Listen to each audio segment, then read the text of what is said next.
Welcome back. Hmm, can two identical pumps cavitate differently? And the answer is yes.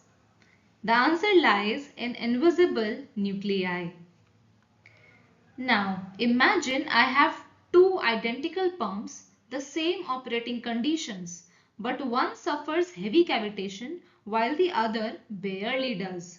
Why? The answer is not just pressure. It's the tiny invisible nuclei already present in the water. So, now we will understand why real water tears apart so easily. If water had absolutely no nuclei, it could withstand a very high tensile stress. That means you could pull on the liquid without it breaking apart. But real water is never that perfect. It always contains microscopic nuclei. These nuclei act like tiny cracks in glass. Glass without cracks is very strong, but add one tiny crack and it breaks much more easily. Similarly, nuclei becomes ready-made weak points where cavitation can begin. So in practice, water has almost no tensile strength. Now, imagine planting seeds. If you have only 5 seeds, you can't grow 50 plants.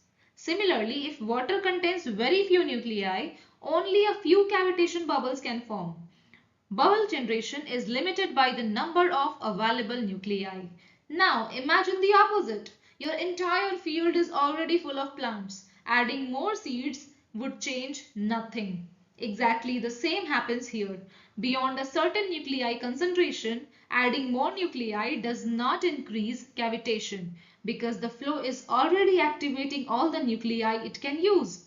One interesting point is that this saturation happens more easily at higher flow velocities because higher velocity activates nuclei more effectively.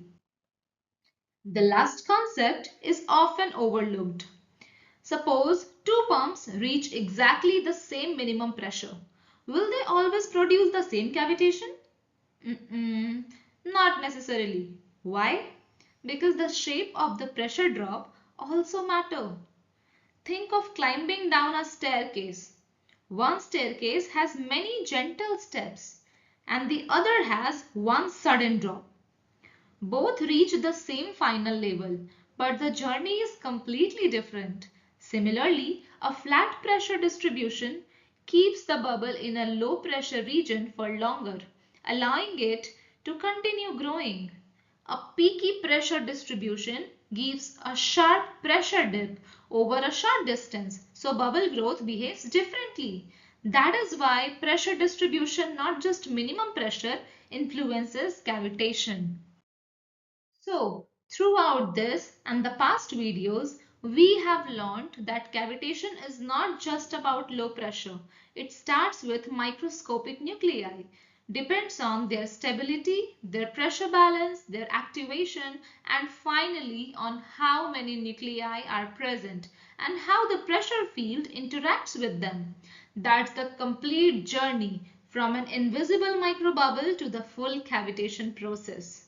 For more such interesting topics and to explore new videos, follow us on YouTube, LinkedIn, Instagram and the all social medias. Meanwhile, for engineering module, you can visit our website www.capacira.com. Thank you for watching.